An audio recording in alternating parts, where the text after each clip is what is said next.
오늘 하나의 말씀은 건축자들이 버린 돌이라는 말씀으로 은혜를 나누기를 원합니다.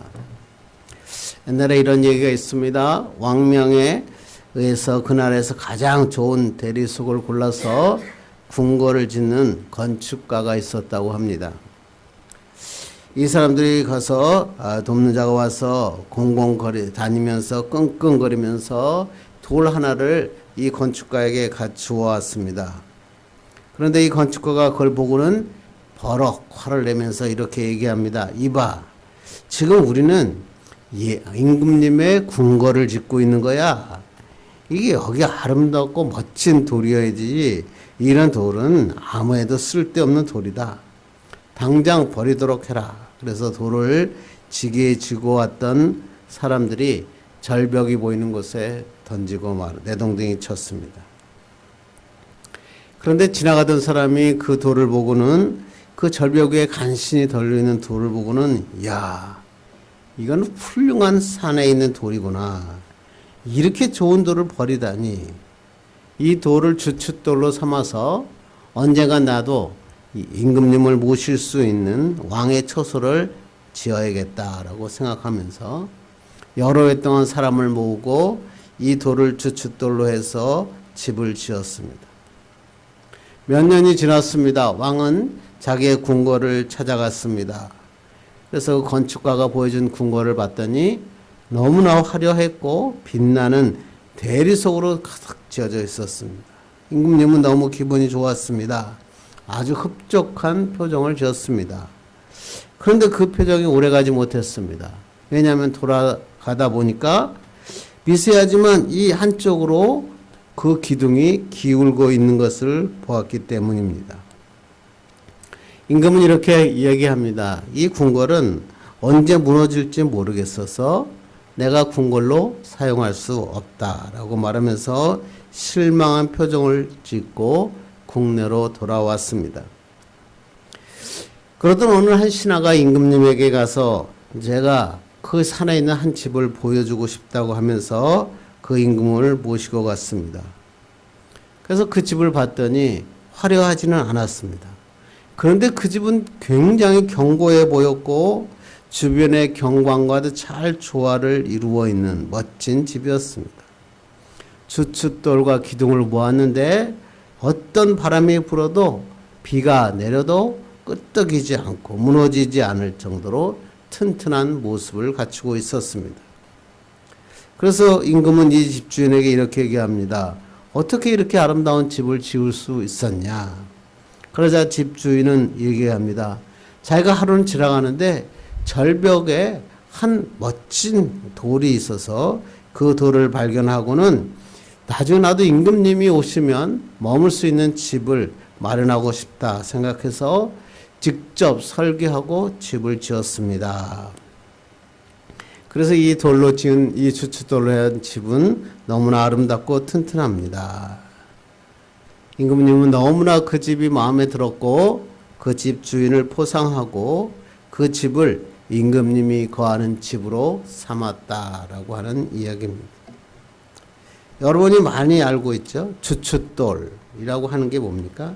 모퉁이돌. 성경에서는 모퉁이의 머릿돌이라고 얘기하고 또 초석이라고 하고 영어로는 코너스톤이라고 이야기합니다.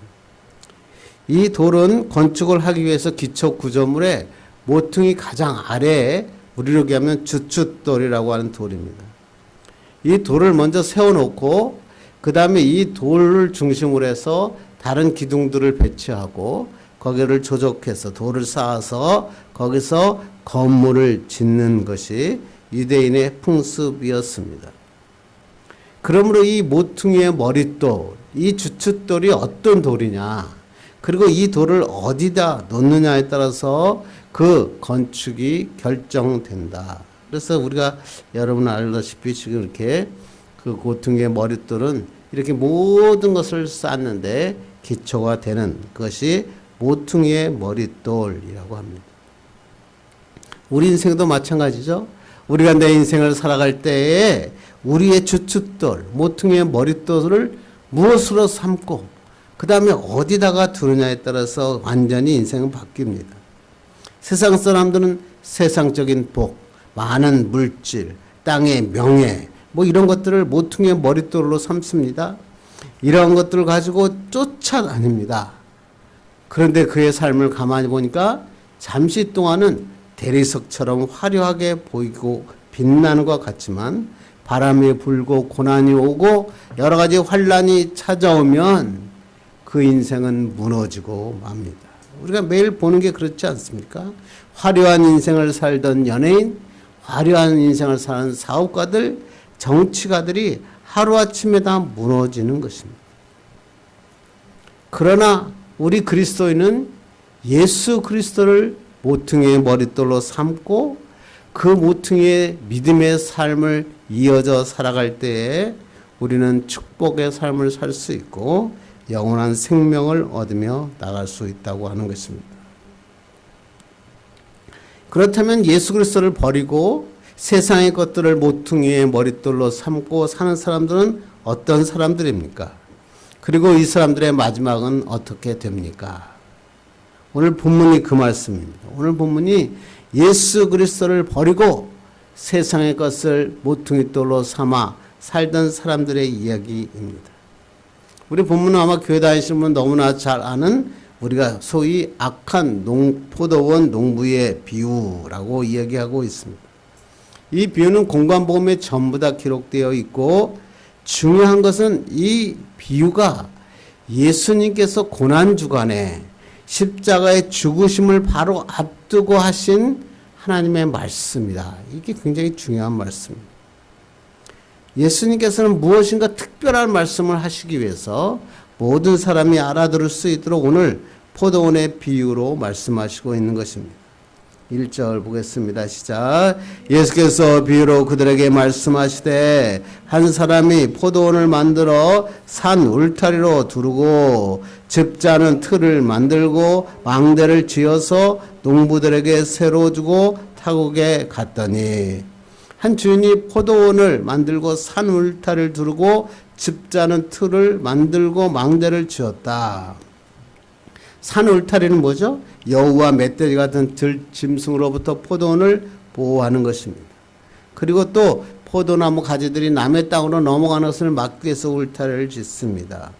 그리고 집자는 틀을 만들고 망대도 주었습니다. 그 안에 거하는 것입니다. 그런데 이 말씀은 예수님께서 그냥 하신 말씀이 아니라 이미 이사야서에 이른 말씀을 다시 한번 인용하신 것입니다. 이사야 5장 2절입니다. 시작. 땅을 파서 돌을 제하고 극상품 포도나무를 심었도다. 그 중에 망대를 세웠고 또 그 안에 술틀을 팠도다. 이미 구약 성경에 기록된 말씀이고 이 유대인들에게 지금 예수님께서 그들이 너무나 잘 알고 있는 구약의 말씀을 이야기하고 이 이사야 다음 구절에 보면 이 여호와가 포도원의 주인이고 유대인이 포도나무다 이렇게 이사야서는 기록하고 있습니다. 그래서 이 말씀을 이미 하실 때 이 유대인들은 전부 예수님이 하신 말씀이 무슨 말씀인지를 알았다라고 하는 것입니다. 그리고 포도원 주인이 포도원을 농부에게 세를 주고 타국으로 떠나갔다. 포도원을 남에게 맡기고 떠나간다는 것은 쉽지 않습니다. 왜냐하면 포도원을 만들고 당장 이익을 보는 게 아니라 포도나무를 심고 나면 보통 4년 내지 5년이 지나야 됩니다. 열매를 거두려면 5년이 지나야 첫 열매를 맺을 수 있기 때문에 그걸 믿고 맡기고 떠나는 것은 대단한 결단이었다는 것입니다. 2절로 3절입니다. 시작. 때가 이름에 농부들에게 포도원 소출 얼마를 받으려고 한 종을 보내니 그들이 종을 잡아 심히 때리고 가서 거저 보냈거늘. 때가 이름에 굉장히 중요한 말씀이죠. 때가 이렇다. 수확을 거둘 만한 충분한 시간이 흘렀다. 그러니까 최소한 5년 이상의 기간이 흘렀다라는 것을 이야기하고 소출을 이제 받기 위해서 한 종을 불렀다. 긴 시간이 흐른 후에 보냈다라고 하는 것입니다. 그래서 종을 보냈더니 이 농부 소장농들이 종을 붙잡아 때리고 빈손으로 보냈습니다. 그래서 주인은 또 다른 종을 보냅니다. 그랬더니 머리에 상처를 내고 능욕을 합니다. 시간이 갈수록 그 종들을 대하는 소장농의 태도가 난폭해집니다. 마침내 주인이 보낸 종을 살해하기까지 합니다. 종을 보낼수록 소장농들은 점점 강팍해지고 완악해졌습니다. 이제는 종을 보낼 때가 아니라 군대를 보내서 그들을 잡을 때가 되었습니다. 그런데 이 포도원 주인은 다른 선택을 합니다. 6절 보겠습니다. 시작. 이제 한 사람이 남았으니 곧 그가 사랑하는 아들이라 최후로 이를 보내며 이르되 내 아들은 존대하리라 하였더니, 군대를 보낸 게 아니라 포도원 주인은 마지막 자기 아들을 보냅니다. 그리고 내 아들은 존대할 것이다 라고 기대를 했습니다. 그런데 그들은 어떻게 했습니까? 7절로 8절입니다. 시작. 그 농부들이 서로 말하되 이는 상속자니 자 죽이자. 그러면 그 유산이 우리 것이 되리라 하고 이에 잡아 죽여 포도원 밖에 내던졌느니라. 군대가 아니라 아들을 보냈는데 포도원 농부들이 아들마저 죽여 매장하지도 않고 포도원 밖에 던져버립니다. 이젠 더 이상 보낼 사람도 없었고 마지막 기회마저 사라지고 말았습니다. 이것이 예수님께서 비유로 말씀하신 내용입니다. 여기가 끝입니다. 그렇다면 오늘 비유의 말씀이 뭡니까? 여러분이 앞에서 살펴봤죠. 여호와, 포도원의 주인은 여호와시고 포도나무는 이스라엘 백성이고 소장농들은 지금 이스라엘의 지도자를 얘기하는 것이고 하나님께서 그들에게 이스라엘 백성을 부탁하셨다. 이해가 가시죠? 그리고 하나님께서 여행을 떠나셨다. 이 여행이 뭐죠? 구약의 역사를 얘기합니다. 하나님께서는 율법을 세우시고 바른 열매를 맺을 수 있도록 지도자들을 세우셨습니다. 그들에게 시간을 주셨습니다. 그리고 때가 찼습니다. 하나님께서는 그들에게 선지자들을 차례대로 보냅니다. 열매를 맺게 하고 그 합당한 수확을 하나님께 예비하고 경배하기 위한 것입니다. 다시 말하면 모세부터 세례 요한까지 하나님께서는 이 선지자 종들을 보내었다라고 하는 것입니다. 그런데 이스라엘은 선지자들을 거부하고 학대했습니다. 때리고 상처를 입히고 쫓아내고 심지어는 죽이기까지 했습니다. 그것이 구약입니다. 이스라엘의 역사는 하나님의 종 선지자들을 학대한 것으로 가득 차 있습니다. 그래서 히브리서는 이 말을 이렇게 기록합니다.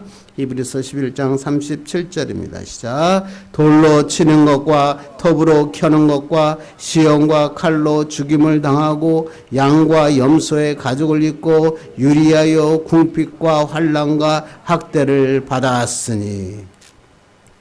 역사가에 의하면 유대인들은 이사를 톱으로 켜서 죽였다 그러죠. 에레미야는 끊임없이 학대를 받았고 구덩이에 던져졌고 전승에 의하면 돌에 맞아 죽습니다. 에스겔도 똑같은 증오에 직면하고 아모스는 목숨을 걸고 도망쳐야 됐습니다. 그리고 마지막 보낸 세례 요한은 어떻게 됐습니까? 마지막으로 보냄을 받은 세례 요한마저 머리를 잘려 죽임을 당하게 되었다. 그 말씀이 오늘 그 말씀입니다. 그리고 마지막으로 주인의 아들이 누구죠? 예수 그리스도. 예수 그리스도를 우리에게 보내주셨습니다. 그랬는데 이들이 어떻게 해요? 예수 그리스도마저 죽여서 포도원 밖에 버리게 될 것이다.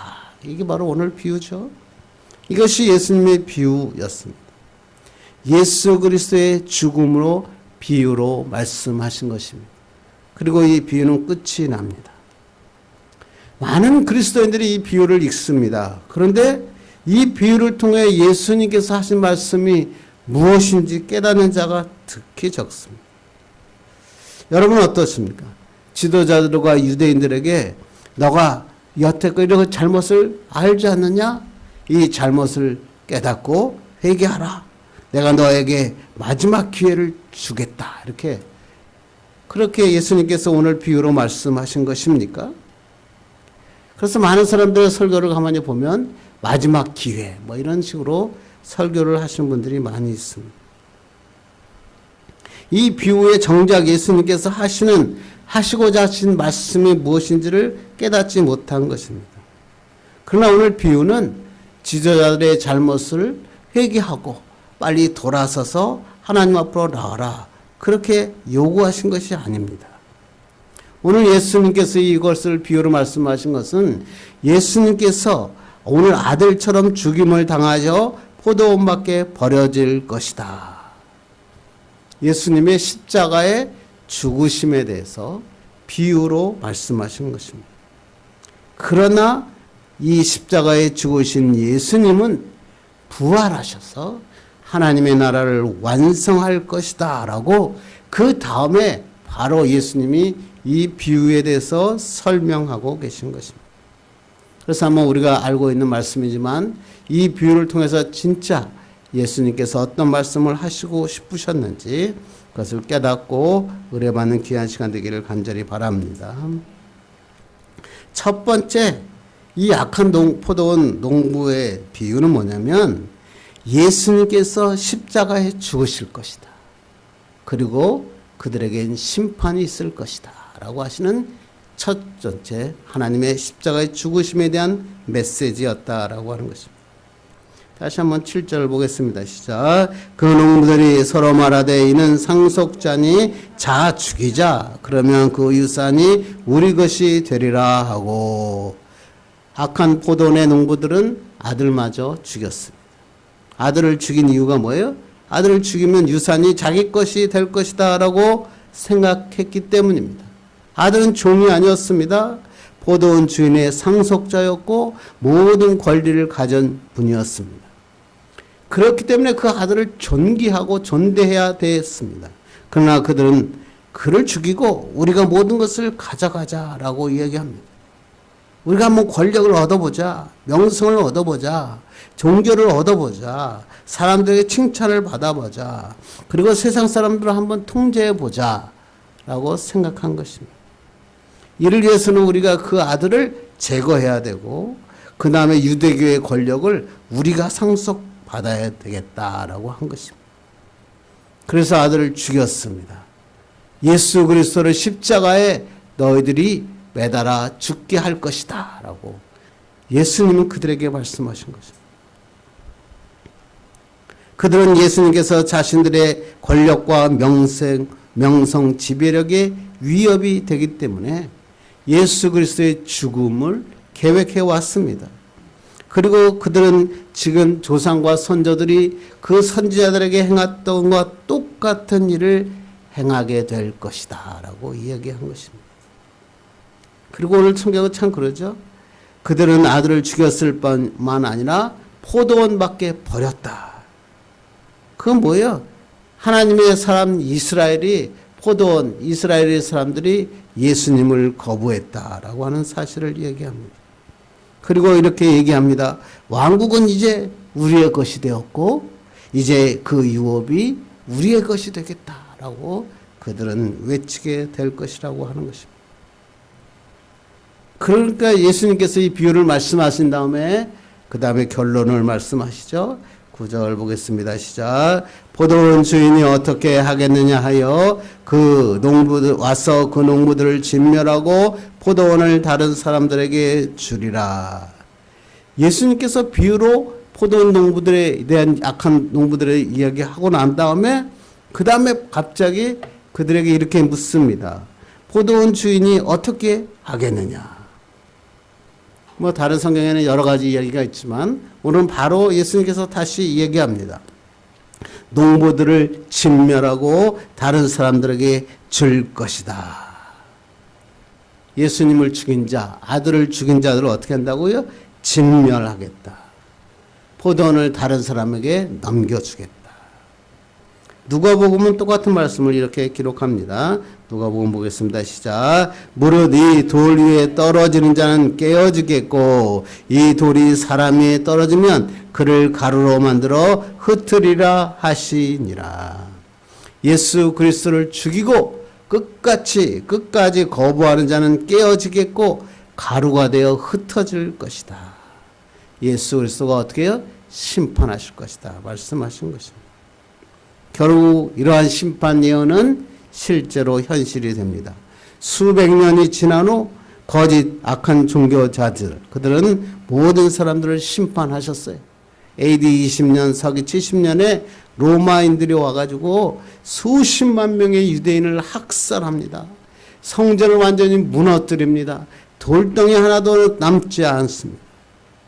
구약에는 바벨을 통해서 심판하셨던 하나님께서 오늘은 로마인들을 통하여 완전히 성전마저 무너뜨려 버리셨습니다. 성전은 파괴되었고 제사장들이 누구인지 아는 사람들은 없었고 사두개인도 없어졌고 바리새인도 없어졌고 제사장, 대제사장도 누구인지 아무도 모르는 그러한 암흑의 시대가 되었다는 것입니다. 그런데 여러분, 심판이 이것이 마지막입니까? 그렇지 않습니다. 마지막에 영원한 지옥으로 떨어지게 될 것을 말씀하신 것입니다. 하나님으로부터 청지기 직분을 받았는데 그 직분을 무시하고 자기의 이익을 취하는 그들, 교만과 위선으로 자기 마음대로 행한 자들, 아들을 죽여 성 밖으로 던진 자들, 결국에는 하나님의 심판을 받게 될 것이다 라고 오늘 이 비유는 말씀하고 있다고 하는 것입니다. 청지기가 누굽니까? 주인의 것을 맡은 사람입니다. 주인의 뜻에 맞게 일해야 될 사람입니다. 그런데 이 청지기가 이 주인이 맡긴 것을 내 것이라고 생각하고 자기가 이익을 하고 자기 것인 양 생각하고 마음대로 일하는 사람. 우리 구약의 사울 보십시오. 하나님으로부터 부름받은 종이에요. 성령이 충만했어요. 준수한 용모를 가지고 있었어요. 효성도 지극했어요. 이스라엘의 초대 왕이 됩니다. 얼마나 감사합니다. 그런데 하나님이 맡겨주신 이스라엘을 자기의 것이라고 생각합니다.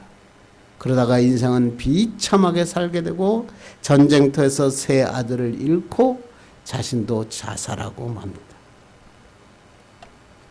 여러분, 나에게 주신 건강, 나에게 주신 가족, 나에게 주신 재물, 달란트, 지위, 이 모든 것은 내 것이 아닙니다.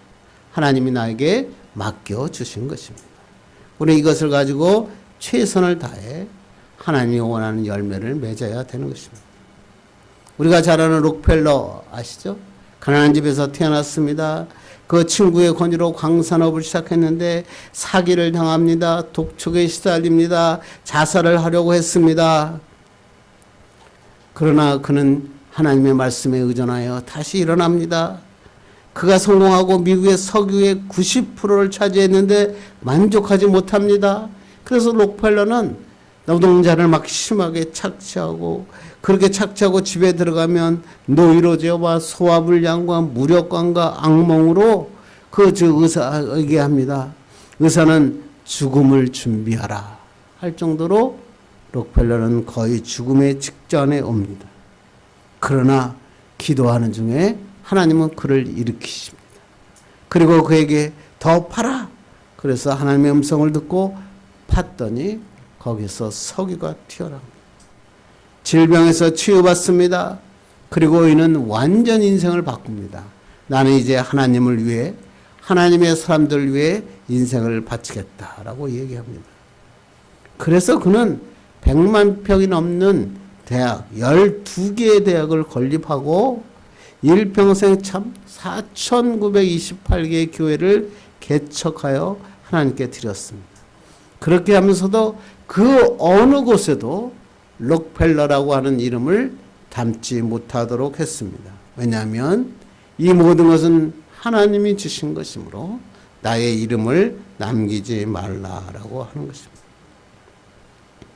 우리가 그리스도인으로 살아가는 것, 하나님이 나에게 맡겨진 인생을 청지기 직분으로 살아가는 것입니다. 이렇게 살면 행복이 옵니다. 가난해도 행복합니다. 부해져도 행복합니다. 왜? 하나님이 나에게 주신 것이니까. 이 하나님의 항상 기억하고 그분이 나의 주인이심을 기억하고 그분의 말씀에 순종하며 살면 세상의 삶에도 축복을 받게 살게 될 뿐만 아니라 영원한 기쁨을 누리며 살게 되는 것입니다. 두 번째 비유는 뭐냐면 오늘 비유의 두 번째 의미는 예수님의 부활, 십자가에 죽으신 예수님께서 부활하셔서 하나님의 나라를 완성할 것이다 라고 하는 하나님의 메시지입니다. 그래서 앞에 비유를 앞에서 9절까지 읽고 끝내면 아무런 의미가 없습니다. 정말 시작하는 것은 10절부터 하나님이 하시는 말씀입니다. 한번 10절 읽겠습니다. 시작. 너희가 성경에 건축자들이 버린 돌이 모퉁이의 머릿돌이 되었나니 너희가 버린 돌이 돌아와서 왕국의 모퉁이가 될 것이다. 너희들이 죽인 그 아들, 포도원 밖에 버린 그 아들이 다시 이 왕국의 왕이 되실 것이다 라고 얘기하는 것입니다. 그래서 모퉁이의 머릿돌은 예수 그리스도를 말하죠. 너희가 이 성경을 읽어보지도 못하였느냐 그랬죠. 왜? 유대인은 시편 118편을 6월절이면 매일 말했습니다. 지금 6월절일 지나는 그 시점 아닙니까? 6월절에 읽었던 말씀이 뭡니까? 시편 118편 읽겠습니다. 시작. 건축자가 버린 돌이 집 모퉁이의 머릿돌이 되었나니 이는 여호와께서 행하신 것이요 우리 눈에 기이한 바로다. 이 말씀은 이런 겁니다. 솔로몬이 성전을 건축할 때 있었던 전설을 따라 기록된 것입니다. 솔로몬이 성전을 건축했습니다. 석수장이 모여서 돌을 다듬었습니다. 그래서 한 석수자가 기초석에 이 머릿돌 모퉁이의 머릿돌에 쓸 것을 구했는데 다 보았지만 마땅치 않았습니다. 어떤 사람이 선택한 돌을 갖고 왔는데 형편이 없었습니다. 그래서 채석장에다가 갖다 던져버렸습니다. 아무리 다른 돌을 찾아봤지만 그 돌을 찾을 수 없었다고 합니다. 그런데 그가 다시 돌아와서 채석장을 지나고 있는데 자기가 그 버린 그 돌이 보니까 이게 바로 기초석으로는 너무나 딱이었습니다. 그래서 내가 왜 이 좋은 돌을 여기다 버렸지 하면서 그 돌을 가져다가 나와서 솔로몬 성전의 모퉁이의 머릿돌 기초석으로 삼았다라고 하는 전설의 이야기가 있습니다. 이 시편의 이 말씀을 예수님께서는 다시 인용하신 것입니다. 예수님의 유대 지도자들에게 철저하게 버림받은 건축자들의 버린 돌이 되셨다는 것입니다. 예수님을 거부하고 예수님을 죽이려고 모의했고 결국은 예수님을 버리고 고소당하고 십자가에 못 박혀 죽임을 당하셨습니다. 그런데 하나님께서 유대인들이 거부하고 버린 돌을 하나님이 선택하셔서 부활하게 하시고 다시 하나님 왕국의 머릿돌이 되게 하시겠다라고 합니다. 그래서 사도 바울은 이 말씀을 이렇게 얘기합니다. 에베소 보겠습니다. 시작. 너희는 사도들과 선지자들의 터 위에 세우심을 입은 자라. 그리스도 예수께서 친히 모퉁이돌이 되셨느니라. 그의 안에서 건물마다 서로 연결되어 주 안에서 성전이 되어 가고. 예수 그리스도는 죽으시지만 십자가에 달려 죽으시지만 부활하셔서 다시 오실 것이고 하나님 나라의 모퉁이 되어 주실 것이고 하나님 나라를 완성하실 것이다 라고 하는 것입니다. 당시 유대 지도자들은 이것을 알지 못했다는 것입니다. 그래서 예수님께서는 이 약한 포도원 농부들의 비유를 통해서 예수 그리스도는 죽으신다. 그러나 그분은 다시 부활하셔서 하나님 나라를 완성할 메시아다라고 오늘 선포하고 있다고 하는 것입니다. 그래서 11절 보겠습니다. 시작. 이것은 주로 말미암아 된 것이야 우리 눈에 놀랍도다 함을 읽어보지도 못하였느니라 하시니라. 이것은 누가 한 거라고요? 인간이 한 게 아니라는 거예요. 누가 하신 거라고요? 하나님이 하신 것입니다. 멸시받고 버림받은 사람을 들여 하나님의 성전의 모퉁이돌이 되게 하신 것은 인간의 보기에는 이해할 수도 없는 불가능한 일이었다. 그러나 하나님께서는 이것을 부르시고 부활시켜 하나님의 놀라운 축복으로 삼으셨다라고 이야기하는 것입니다. 그래서 오늘 비유의 말씀에 이 모퉁이 돌에 대한 이야기를 빼버리면 아무런 의미가 없는 얘기입니다. 회개하라고 하신 하나님의 말씀이 아닙니다. 그냥 이 비유를 잘못 읽으면 예수님 주인의 아들이 죽었다는 것으로 끝이 납니다. 그러나 예수님이 하신 말씀은 그 죽음으로 끝난 말씀이 아니라 하나님께서 다시 이를 일으켜서 하나님은 이 모퉁이의 머릿돌이 되게 하여 주시겠다. 예수님께서 우리를 위해 이 땅에 오셨어요. 그러면 유대인들은 그를 예수님을 그 포도원 밖에 죽여 버렸어요.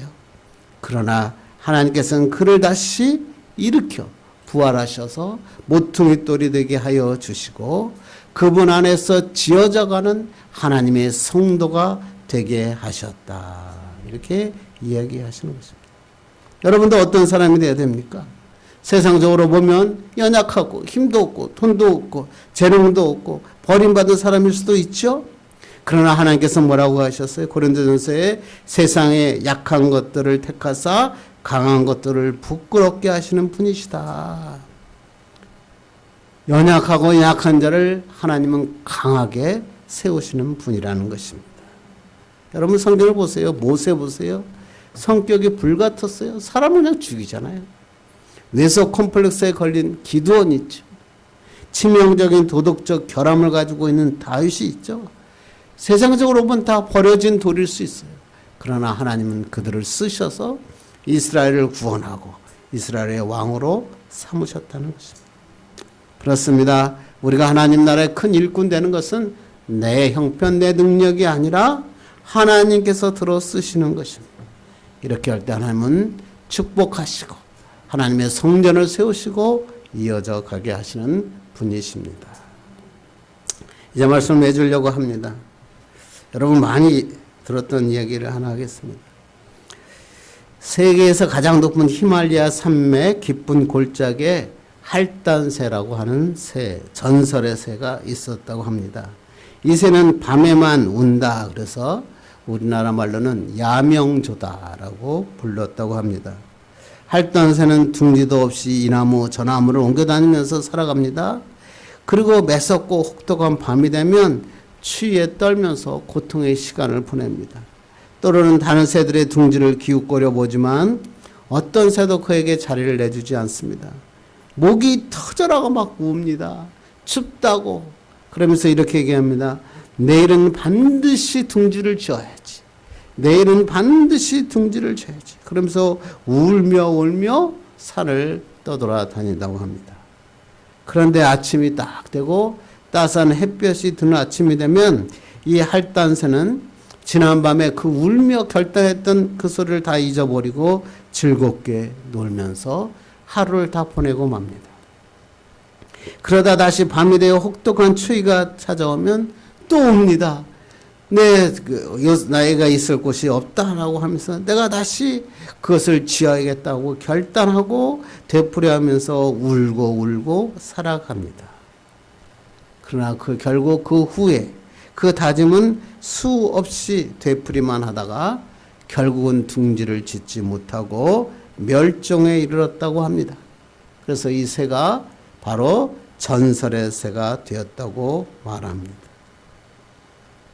우리도 그렇지 않습니까? 우리가 종종 잊어버리는 게 있습니다.